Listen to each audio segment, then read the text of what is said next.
Hey guys, it's Ian at SS8000 Cars, and as you can see, we brought Range Rover Velar. Today we're in a very unusual location. Excuse the wind, it is very blustery here. This is Gidley Park, set in Dartmoor. Just the most beautiful hotel, absolutely spectacular, and I think a great setting for the latest Range Rover.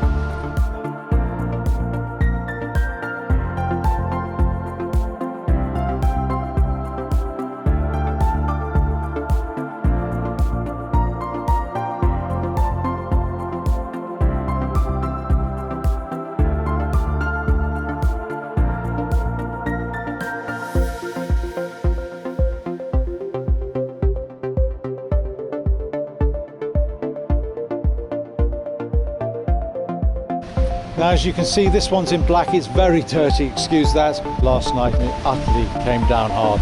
I'm just showing the basics here because it's a bit stormy to do a full video. So basically you have the R Dynamic pack, which you can see right at the bottom of the front arch, and you can see that you get the grey accents both right at the bottom on the sills, but also you then get about 2 inches worth of black and then an inch or so of grey again, and above that the R Dynamic name. The R Dynamic is the top of the range, and this car is the HSE. They don't do a Vogue or an autobiography in this car yet. Now this is the 3-litre diesel, so it's a 3-litre 6-cylinder diesel engine kicking out something very close to 300 HP. The R Dynamic comes with the 21-inch grey accent wheels, which I think really look the part. I think that the 22 inches that you can actually opt for are actually probably too big. Now, the 4-wheel drive system that's available on this car is from the Jaguar F-Pace, and it's more road biased than off-road biased, but the difference is that this car has all the options that you'd normally find in a Range Rover. So the ability with the buttons on the center console to be able to select which mode of driving you want. So if it's snow or if it's off-road, where there are going to be rocks, then you select that. I'm not sure that the F-Pace has that capability, but it really does look, it's quite a big car still. I thought when the Velar was introduced it was going to be a marginally bigger Evoque. I saw this first at the Geneva show where it was launched this year, and it's more than a big Evoque. I mean, it's quite a sizable machine, as you can see. I like it from every angle. They introduced recently the P380 HSE, which is the new 380 brake horsepower petrol version. If I was choosing a car now, I would absolutely not be buying a diesel. Now, one of the things I particularly like is I like the black paintwork offset against the copper. I think I call them bronze, actually they're not bronze. The copper inserts here, and then also the strakes on the front bonnet with Range Rover across it, and then down at the front you can see quite clearly very neatly integrated fog lights and the LED lights, full LED lights, but also the copper accents on the front spoiler as well. And then they've continued the grey accents along the bottom of the front spoiler, just to make it look quite premium. Really impressed. I'm really impressed with this car. I think from the front it is absolutely second to none.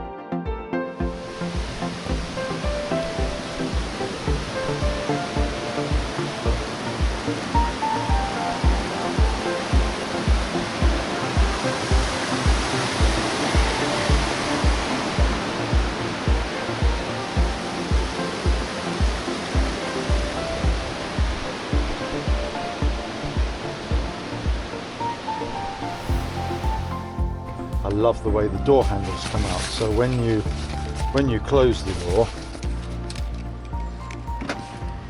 they go in with the outside wing mirrors, and then when you open the doors, they both pop out. Now the advantage of that, I mean, you might think a little gimmicky, but the advantage of that, of course, is you're always they're always clean because they disappear into their own recess.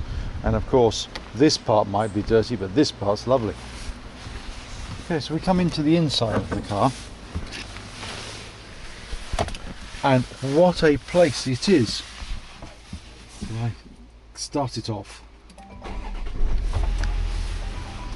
Immediately the center control screen, so what I always call the MMI interface, comes up, and it comes forward slightly, so it's pointing at the driver, which is nice. And then I always like this, always comes up in the climate position. Not utterly sure why that is, but I always press vehicle, and immediately we come up with all the vehicle controls. So I mean, I'm still have my misgivings, guys, about touch screens, because yesterday, for example, when I'm trying to manipulate the seats, you see, and I did it there, I accidentally hit the button twice. So if I do that, when I was trying to give a bit of massage to my dear lady, I was struggling whilst the car was moving to get it just to hit once, because you have to put it in position and then you have to hit the activate button, and that was proving quite difficult at 70 miles an hour, so I got her to do it. Okay, so we come back to vehicle again. Fairly simple though. You have to come into this position to switch off the automatic cutout that all cars have these days to save fuel, and that's up here. And then you've got the various ride heights that you might want. I tend to have it in the middle one, but obviously you can raise it if you're going through areas of flooding or off-road, or you can lower it if you're traveling at speed at motorways. I think it stays in the lower position at 70, but what I did find out yesterday was when I was coming down the motorway, I couldn't get it to engage the low position at 70. Then you can either have your nav up here, or again, as you can probably see, you get the nav right in the center of the your main binnacle in front of the steering wheel. So it's a pretty clever design. For me, the actual main speedometer and rev counter in front of the directly in front of the driver is positioned a bit low. I know that's really to give more room to see out the screen, but for me, I think definitely that could be positioned a little bit higher. But other than that, it's a really lovely driving environment. And again, here we have all the settings for the car. So although this car, as you know, I'm sure, is based upon the F-Pace Jaguar, so that's the four-wheel drive Jaguar, of course it's more orientated towards road use.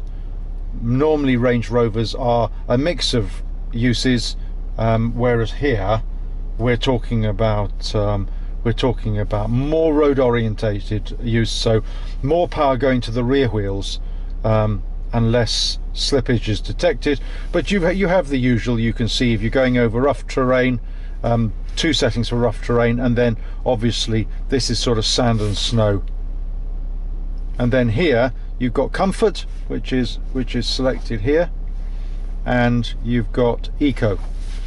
One of the things I do love, and we had this on the Cooper S that we had, is I like the front. Just clear that up, but I really do like the front screens, because it's heated screen. You can see here you've got the rear heated screen and you've got the front heated screen. Now the other thing that I like very much about this Range Rover is, quite simply, it's beautifully finished. I'd say better than the X3, although remember the X3 is 6 years old, so obviously production processes are refined during this period. Okay, so we come out.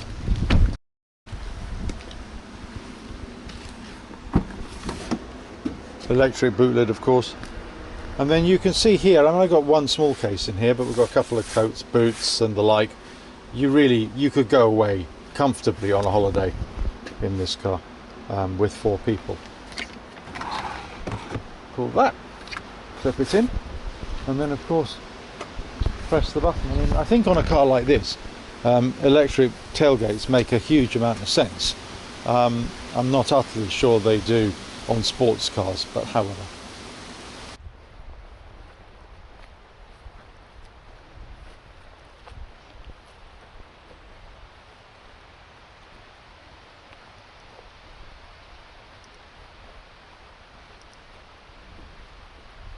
Of course, if you fancy complete seclusion, you can hire or rent out the cottage.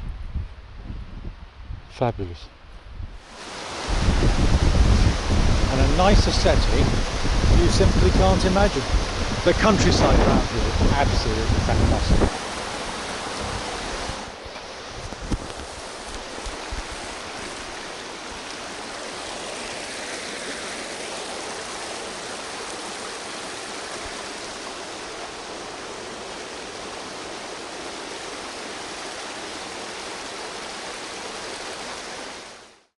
And then you have the floating center console, which you can see quite clearly here, and with that, again, I tend to choose vehicle, but whether it'll pull that up, yes, it's pulling that up nicely for us. It's telling me the door is open.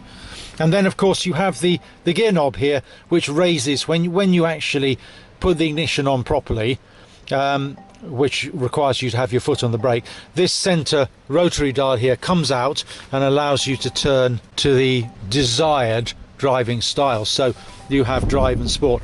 One of the things that does irritate me very slightly is you can see behind here you have the metal gear change levers, which are really nice, but the problem is once you use them, you're then stuck in whatever gear you've put yourself in unless you change manually. Now I know there will be a way just to go back to normal automatic mode, but it doesn't do it without you having to do something. Now if you take something like the Golf R, you whack back on the gear lever and you're then immediately into automatic mode again. So it's a little strange, but I'm utterly positive they will have sorted that. And again, in the rear, it's a nice place to be. Although this is black leather, I probably, if I was speccing it myself, would have something like the tan leather inside, just to break the dark feeling. Although as you can see, you have a full length panoramic roof. Now this is a fixed roof. I think if I was getting it, I'd choose the same but with the sliding option. So I think overall a great looker.